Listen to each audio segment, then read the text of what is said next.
الخير. أول شيء أود أعتذر أن الجلسة هاي بديرها باللغة الإنجليزية.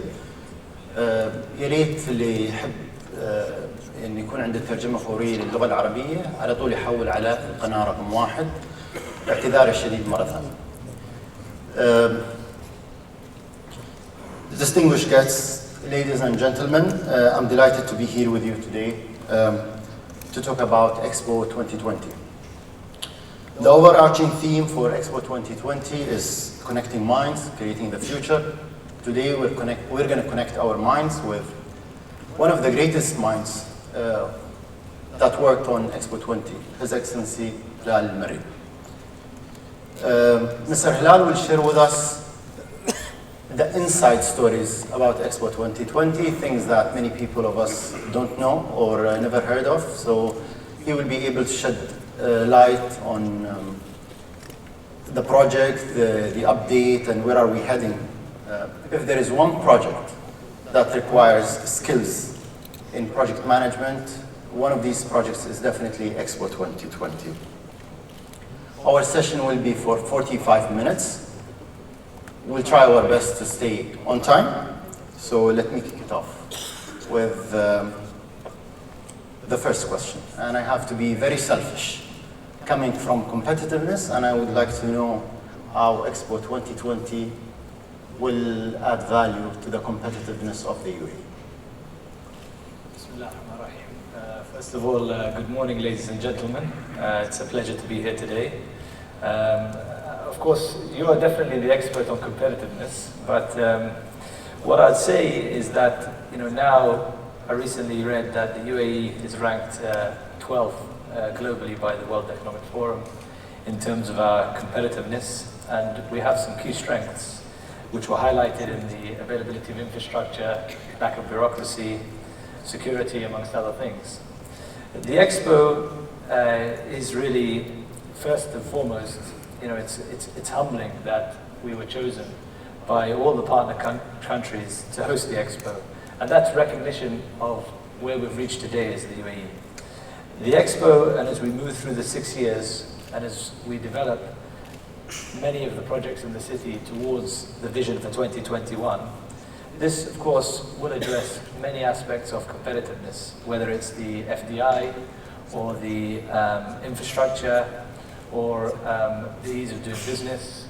Many of the things we'll be looking at, sustainability, and it really will be a milestone which we are looking to work towards.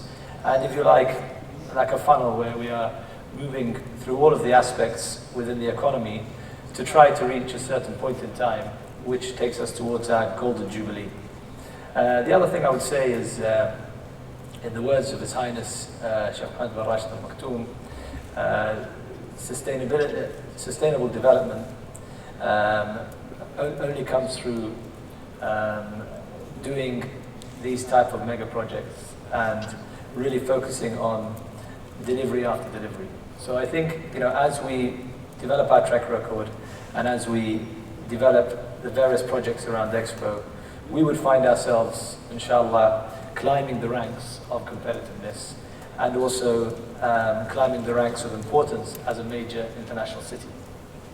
I actually know something maybe not many people know of, and part of the dossier that was submitted to the entity handling Expo worldwide was actually proof points on competitiveness and how the UAE was positioned against the other countries. So thank you very much for looking at competitiveness as a selling point for the UAE dossier on Expo 2020. It's been almost a year since you and the team made this huge win for the UAE. What has been done over the last year or so, and what are your plans for 2015? Well, I think, of course, the last year feels like more than a year to the team. And also the 6 years that we have left seems like much less. The key point, I think, is planning, and it's very relevant to this conference. And, when we look at what we are needing to achieve in that period of time, it requires, first of all, a lot of different stakeholders to come together. The other thing it requires is it requires work, every piece of work to be done in a very timely fashion, and to be done when it's meant to be done, as per the plan. So what has happened in the last year? There are a number of things that have happened concurrently. The first being a lot of work has gone into the planning side, developing very detailed plans for the build out of the city infrastructure, the venue infrastructure, the operations of the event, all of the requirements. There's also been a big piece of work working with stakeholders to begin many of those work streams and to ensure that we are moving forward very fast in the long lead time items. And the third thing is, of course, as a part of the mandatory submission of the registration dossier, which is required by the DIE in late 2015, the work to that has already started. So cutting across all aspects from legacy to partnerships, sustainability, efforts and everything else. So really, you know, it's been a very good progress over the last year, and I think based on the teamwork of all the different private and public entities that are involved with Expo, I think we're in a very good position to be able to move forward in a very streamlined way over the next 6 years, which is the key.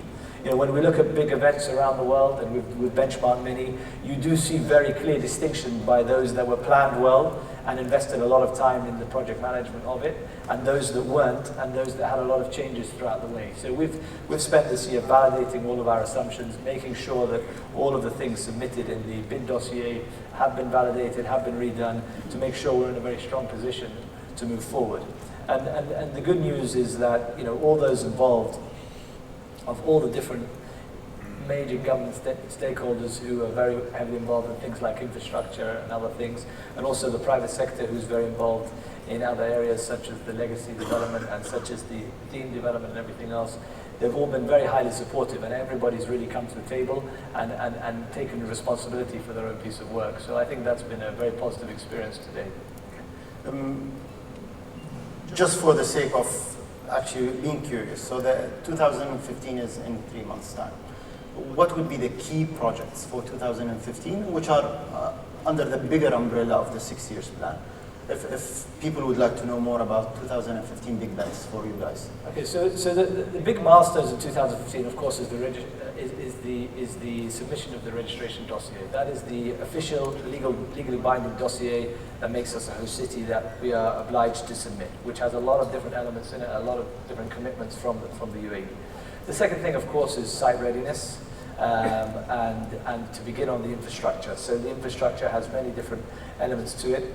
You know, the majority of these begin in 2015. In terms of the actual various components which we would be building as a host nation for the Expo within the site, other than the infrastructure, many of them will be going through the design process and the tendering process. We don't actually need to start them so early as 2015 because, of course, they don't need. We're planning to try to have readiness by the end of 19. You know, a year before, so we still have a bit of time, but again, everything needs to be ready to go. So you'll see the activity increasing as the year goes through. Towards the end of the year, it would be heavy activity. Lots of the people attending today's session is coming from the private sector. How do you see Expo impacting the business climate in the UAE in general and Dubai in specific? Well, the Expo, you know, the Expo is seen as a regional Expo for the Manassa region, and we are seeing already, and I think everybody in the room would agree, the catalyst which the Expo is has definitely impacted the economy here and regionally, and there is definitely a very positive sentiment and a growth. So if we start a little bit, first of all, looking at the direct and indirect impact on the business community. First of all, you know, we have sectors which are directly linked to the Expo and to the development around the Expo and, you know, many of the other projects in Dubai, and we would see definite growth in the sectors over the coming years. So initially, you're looking at infrastructure, you're looking at, you know, everything related to construction, design. You're looking at all of these type of sectors. You're also looking towards aviation, transport, logistics. You're looking also, as we go across the key themes for the Expo, such as sustainability, we see a lot more investment happening already into things like clean tech and other things. So we are seeing a lot of the heavy IP industries as well starting to develop here. So overall, not just because of the Expo as an event, I would say the Expo is a catalyst, and one of the things which are definitely in place as a milestone in Dubai's development. We are seeing a much more pan-regional impact across a number of sectors. When it comes specifically to the Expo and specifically to the Expo build-out and operation, again, there is a very, very transparent approach being put in place to procurement. There is also a big efforts going into developing the right partnerships. And we are definitely seeing conversations starting around partnerships, and as it comes into 2015, this is another thing that the business community will see, and they'll see exactly where they can become involved depending on what sector they're in. Obviously if they're operating in sort of the wider smart city, that would be one area. If they were in construction development or event management or anything else, would be another area. But I would say there is ample room for the top companies to become involved either competitively or through them proposing partnerships. And we have had many approaches from companies to date, really coming up with, I would call it innovation. Companies, whether they are homegrown companies or they are large multinationals, really coming with innovative ideas and coming with their perspective and on how they could develop partnerships. And many of these also have had experience in other parts of their company around the world in participating in mega events such as these, and they have come with many good ideas, which we're of course studying at the moment. If we would like to take this forward, Helal, let's say I would like you to invite the private sector who are here and beyond. If you say, I invite you to be a partner of Expo 2020, you're part of the management team and you know what's required and expected from the private sector. If you give us 2 to 3 words that you would expect from the private sector to become a strategic partner of Expo, what would that be? You mentioned things like innovative ideas, construction, infrastructure, creativity.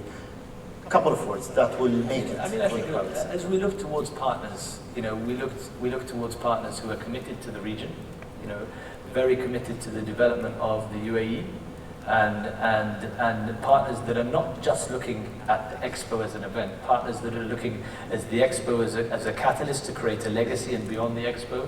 And we're looking at, we're obviously looking at partners that really are best in class, and they put a definite importance to very strong governance and transparency and innovation. And of course, many of the companies that have bases in Dubai or started here, fall into those categories. And again, it is something that we definitely see very close partnership between the private and public sector, not just for the Expo as an event, but across all of the value chains and across all of the key sectors which are developing as a part of Dubai's growth story.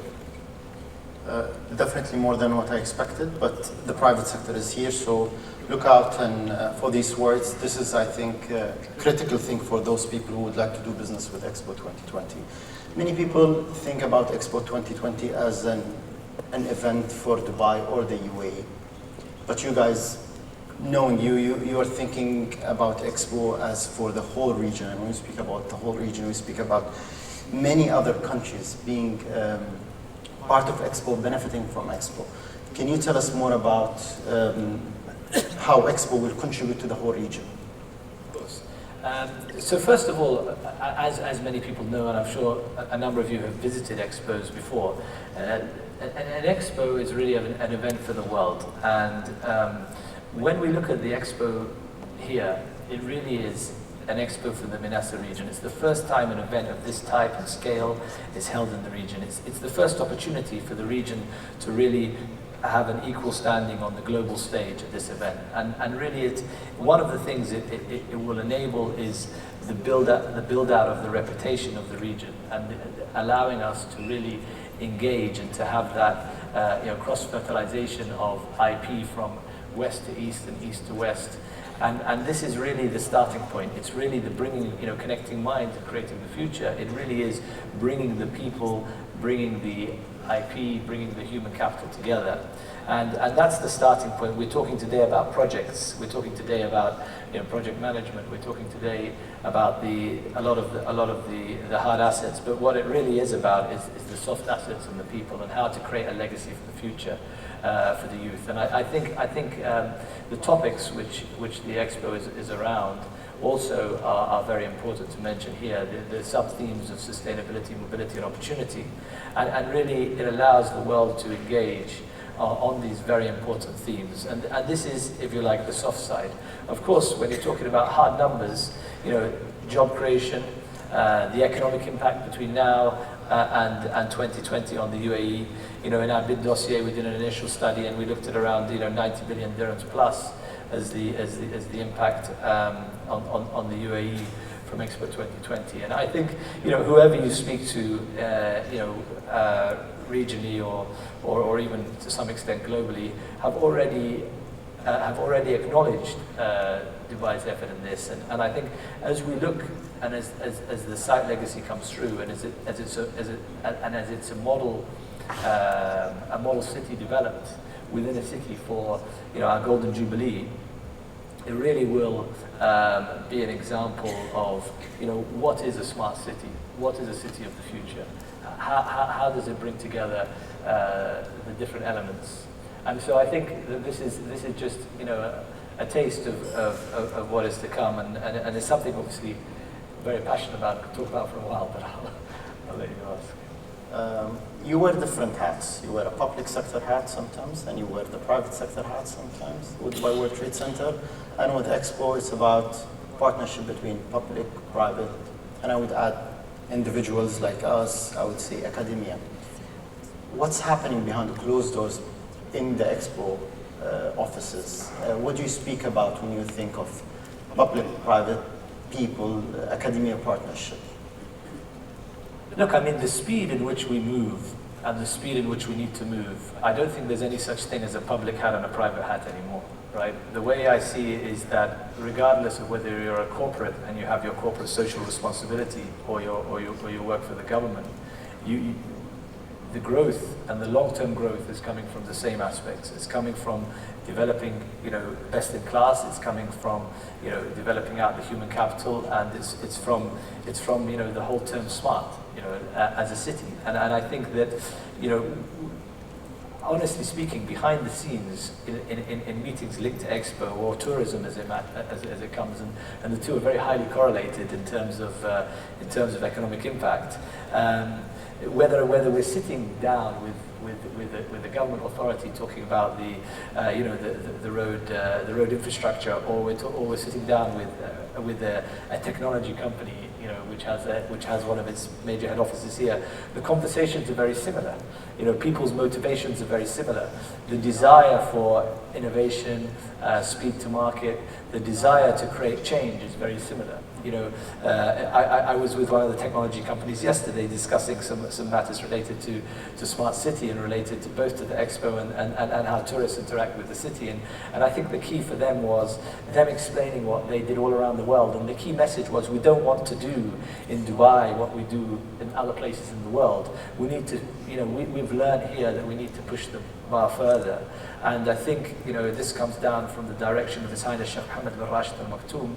And really, it's clear that we have aspirations to move this forward, and we have aspirations to make sure that it does change things, and to make sure that it is a catalyst for the future. And so I would say that there is full alignment from the private and public sector, and there is a very strong partnership that exists today, and that is what the foundations of Dubai is built on, and this is what we want to try to show to the whole world and allow the whole world to be a part of. Many of us, including myself, have seen the beautiful design of the Expo 2020 site. We've seen it in the press, we've seen it on TV. Tell us more about the master plan, the key features, the infrastructure that you're trying to put together there. I think it's very important for us as government officials and private sector to know more about what you guys are having in mind. Okay, so the first thing is when we look at the Expo and we start with, of course, the base, which is the infrastructure. Ultimately, this is a site which hosts 25 million people, right? And how people interact with the site and the human scale of the site is the starting point. And that's the starting point not just for the design of the infrastructure in the site, it's the starting point really for the way the whole city is looking at infrastructure and the way the whole city is looking at becoming a smart city and everything else. So the way this is being planned out is it's being planned out in a very strong partnership with the various government agencies such as the RTA, the municipality, the police, and everything else, both on a Dubai level and a federal level, to really make sure. And again, this includes Emirates Airline, all the links one would imagine, and really the master plan and the planning of this starts at that point. The key thing as well to add is it's not planning for an event, for a 6-month event, which is the Expo.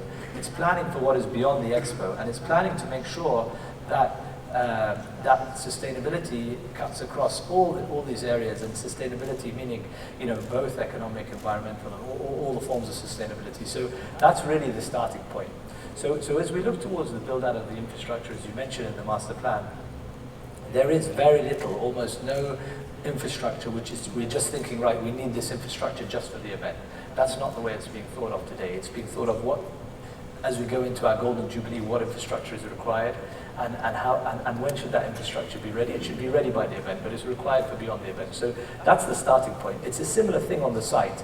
On the site, every aspect of the site, and as we look at the different layers of the base infrastructure, the key buildings and other attractions that we are building, the sites which are being prepared for partner countries and partner participants to build themselves, the soft layers on top of that, the content layers, all of that is being looked at as a whole. And the participants are being engaged, and also the specialists in the different areas are being engaged with the teams from all the different entities to make sure that goes forward in a very systematic way. Now, of course, I will link it back to the topic of this conference as well in this case, because when you're looking at a site which effectively is being built for a legacy use but has this tremendous event as a part of it, there is obviously a lot that needs to happen, and the planning for the Expo, if you look at the main plan for the Expo, is not a plan which ends with delivery at the end of 19 and then an event. It's a plan which extends beyond to 2022, 23, and 24. Because, and we'll probably get into this later, legacy, but it goes all the way through. So as we look at it, it's quite an interesting, from a technical perspective in terms of project planning, it's quite interesting how the plan develops and how the plan changes over time, and what the interdependencies are, and thinking about what needs to be done today for 2023, not just for 2019 and 2020. One thing we would like to take as a promise from you as a part of the management team is that Expo will not lead into more traffic in Dubai. So make sure that part of the sustainable development, the discussion with RTA, I think the average person on the street, they would expect Expo to make the city more lively, but with no price on that. So the traffic comment is, it's actually funny. When we have a big event in Dubai, if I reverse back to 2006 or 7, when we have a big event in Dubai, everybody calls and complains, the traffic. GITEX is on one of the big events, so you get complaints of the traffic. Then when the downturn came, when the traffic increased during the events, people would call up and thank us for the traffic, saying, it's busy and everything. And now it seems people are starting to complain again. I think, look, when we look at the Expo and we look at the way the infrastructure is being developed, and also we look at the sustainability targets and everything else and how we're doing it, the answer is that, at the heart of this, and at the heart of why we feel we are almost ready today, is because of the infrastructure and because of the transportation links. The location of the Expo is very strategically placed on the logistics corridor between the ports and between the new airport. That is for a reason. Because of course all of the you've always got the people side and then obviously if you like the good side and everything else, and so that the people in Dubai will not feel the impact of the build-up of the Expo, because it's coming directly through a logistics corridor.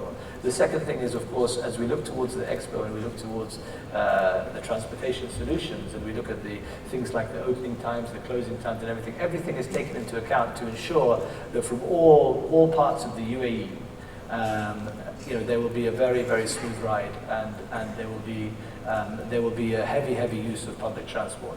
So this has been studied very, very carefully, and as many of you know, when it comes to the development of public transport and road infrastructure, 6 years is a long time for them. So they have a lot. I would say the RTA is really working hard, and they're on top of things for this.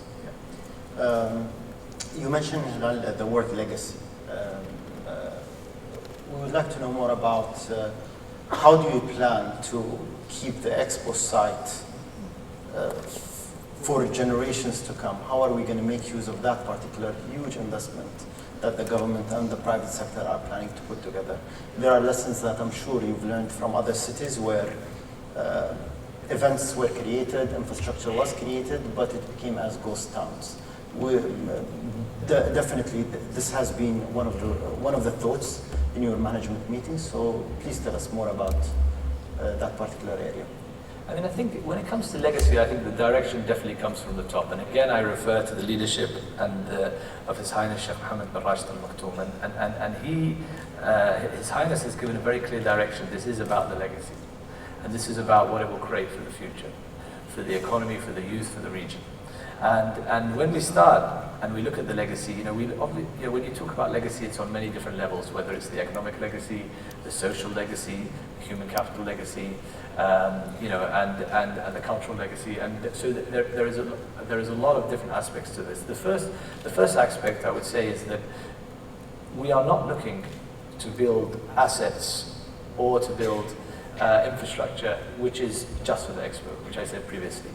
And you alluded to looking around at what people have done. Of course, the team spent a lot of time, even in the planning phase of whether we should bid or not bid, looking at different cities, and not just Expos. So, of course, we looked at Vancouver, Lisbon, many of the Hanover, many of the other Expos. And we looked at what had worked for them and what had worked. Now, as well as examples of cities that, didn't have a very clear use for the assets afterwards, there are just as many examples of cities who've done a tremendous job on the post-Expo legacy, which was obviously very, very interesting for us to look at. We also looked at recent events and looked at them very closely, like London 2012, what they've done, how they've done the changeover. A lot of the legacy is not just about what the legacy is, it's also how you transform it to legacy and in what timeline. For us, the legacy is around, it is around youth and innovation. It's around purposeful innovation. So we're taking, as we said, some of the things earlier, such as the IP, such as the different industries which are coming, which are growing here, and really looking at a site which can develop out through academia, innovation labs, through to entrepreneurship, innovation, and then you have an engine which is the trade, which is what Dubai is known for, and the event space, and really continuing to bring the region to Dubai through the event space which is created there, and having that sort of catalyst to go forward. Now, in terms of actual infrastructure, if we take just element by element on the site, the infrastructure which is being developed this is a part of Dubai World Central, which is an aerotropolis. And I think many of you have seen the designs for the new airport and everything else. This has been very strategically placed on the corner of that site, and the infrastructure is infrastructure that will serve both. The buildings which are being developed by us, now again, there are a number of buildings which are developed by, a big portion of the buildings are developed by participants. Some of them will remain and form part of the legacy. A lot of them will be taken away, and that land will become development land afterwards. But the buildings we are developing, each building has a very, very clear use afterwards around the areas I've mentioned. And this is also, if we take the aspects of the site and a lot of the soft stuff which is being put into the site in terms of cultural legacy and other things will remain there and will continue to operate seamlessly after the event. So we are very excited about that, and I think that is, you know, as the years go forward and as these develop further and the partnerships come into place, you know, people will start to see towards that, and I see the mindset really changing as we get towards the event, to really looking after the event. The other thing which we alluded to earlier, which of course is a very, very important part, is around sustainability.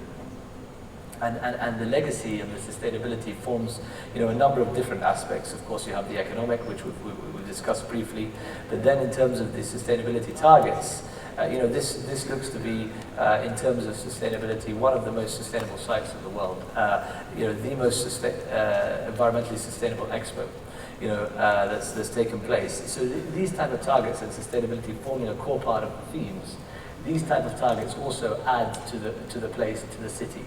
And in terms of the infrastructure that we were talking about, such as the transportation, the smart city infrastructure and everything, really it becomes a landmark in itself, because you know, as people interact with the place, it's a different level of interaction. And it's really that comes through. And I think if you ask people in this room where they've been, it's memorable.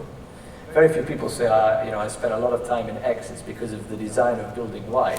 They start to describe a place. So it's really a lot of the work's going in around that as well. Something you told me backstage is that you personally and the other management team in Expo, you look at every single thing as a project. Designing a paper to building the whole pavilion site in Expo 2020. You just mentioned actually international participants. Sometimes when you do project management within your country, within your system, it's kind of easier, I would assume. How do you plan to ensure that international participants are delivering what they're supposed to deliver on time with quality? How do you handle this relationship with countries? Basically, you're dealing with the Ministry of Foreign Affairs and so on and so forth. Yeah, of course, many of you have seen in the papers. There's, you know, there is a setup of Expo LLC, and there is Her Excellency Reem Al-Hashmi who is leading that. And the team there have continuous interaction with the countries, and the interaction started, you know, before the bid, all the way through these years and now many of the countries are preoccupied because they have an expo in Milan in 2015 where there'll be further engagement, but all the way through to the expo. So it's not just about working with the countries on oh guys, you need to come, you need to be there on time, you need to develop your pavilion on time and everything else. It's beyond that. It's also around the content. It's also around how they will benefit from the expo. So there is a lot of work ongoing from our perspective, from a site perspective and an infrastructure perspective. Of course, again, when you have sustainability targets, when you have a certain type of event you want to achieve, when you're looking at a certain type of legacy, really going into detail on what the guidelines are for participation, what we expect from them, not just from the hard assets, but also from the operation side, from the you know, from how waste is dealt with, how everything else is dealt with. This is work that's having to be done very early in order to have it ready, so that you know, people can engage with it very early on. And I think that's one of the key things that we've learned, maybe through the general, you know, Dubai hosts a lot of big events, and Dubai builds a lot of big projects. But I guess the lesson which we would, you know, which everybody knows, and is one that you have to make sure happens, is you have to do a lot of extra work in the early stages to make sure that you have those things in place, to make sure that once people start interacting with them, they're fully developed, and you can take people through the process, because it's a journey of people at the end of the day. Speaking about people, my eldest son will be 20 by 2020, inshallah. So many people speak about how would Expo 2020 address the youth aspirations, their expectations. How could they become part of major event for the country? If you can shed some light on what this means for the youth and for the nationals. I think there is a number of different elements to this. Of course, the first element is, you know, which a lot of them are excited about today, is the event itself. So as we move towards the event, you know, there are a number of schemes being developed in various, you know, private and public sector partnerships, really on taking people who are you know, just leaving university and putting them through various, you know, real on-the-job development programs to get them ready. And these are not massive numbers of people, but these are hundreds of people. right? So to give people the opportunity to prove themselves so they can work directly in the management of the Expo, which would be an experience over the next 5 to 6 years, which is one that's very difficult to repeat and would give people a great start to their career. The second thing is that there is obviously, with so many, with 25 million visits expected to the Expo, there is a great deal of volunteerism and people that will participate on the organizing side. And as we look towards, as we look towards the UAE and we look towards the schools, many of the schools are already engaging with this through language development, through other things. And as we move towards that, there will be heavy engagement from the Expo team, in the years to come as we lead up to it, to really enable the youth to get heavily involved on the event side of things and to really experience it firsthand and to be a part of it. It is key, that everybody is a part of this event, and it is key that there is a lot of engagement from the public in this event. Of course, at this stage, 2014 and 15, this is just starting. I mean, but as we move into 17, 18, 19, yes, it's definitely more and more. The other aspect, of course, is the educational, inspirational aspect. When you come to the event and these different countries are coming together to talk and to engage on the topics of the future, this, of course, is very inspirational for all of us, and especially the youth. And what comes out of that in terms of legacy and in terms of youth development and in terms of the academic side and the entrepreneurship side and the innovation side really gives the opportunity for people to go into wider industries than there are today developed. Industries which are high in IP and give people the opportunity to work in these innovative environments. So I would see that, if you look at the stage of development of both the region and the UAE, as we look towards the strategy of becoming a heavy knowledge economy, a very smart economy, this is another catalyst which is helping towards those goals, and it will allow people to get a taste of that and to engage in it for the Expo and beyond. And with the people dimension, I would like to thank you very much for your insight, the vision that you've shared with us, the key elements of Expo 2020 that you clearly spoke about and shared with the whole audience. Every time I sit with Helal, I learn something new about Expo 2020. So thank you very much for giving me the opportunity to moderate this session with you. And I look forward to meeting with you again, and wish you all the best. You have everyone in the government sector, in academia and the private sector as your partners. We're here to work with you on making sure that this event is a global event. And as you mentioned, sustainable development, legacy are critical. We are all committed, and we're definitely looking forward to areas for partnership. Thank you, Vlad. Let me thank everybody and to say we definitely look forward to your support and partnership over the next 6 years. Thank you very much. Shukran.